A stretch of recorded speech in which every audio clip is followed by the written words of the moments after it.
Penyewa mainan anak di Jakabaring Sport City ini adu jotos usai terlibat keributan lantaran rebutan pelanggan. Keributan ini sempat dilerai penyewa lain, hingga keduanya kemudian sama-sama melaporkan hal itu ke polisi. Peristiwa ini diketahui terjadi Rabu sore lalu dan ramai di media sosial.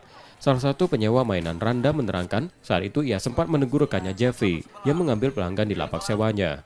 Kemudian karena tak terima ditegur, Jeffrey menarik baju Randa hingga terlepas. Paman Randa yang marah pun berkelahi dengan Jeffrey dan temannya.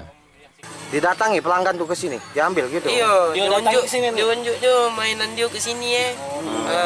Jadi aku tak lemak, jadi udah ada itu masalah mau uangnya kan. Cuman aku diam be, sabar be kan. Aku tahu posisi baru di sini kan. Sudah dipancing terus. Ya sudah aku tak lemak, tak sabar lagi kan. Perkelahian terhenti setelah polisi datang dan melerainya. Ini mereka sudah membuat laporan di Polrestabes.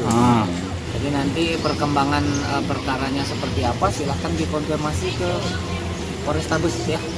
Kami hanya mengamankan TKP saja. Mendatangi TKP. Ini sudah aman, kondusif terkait masalah yang kejadian viral kemarin ya.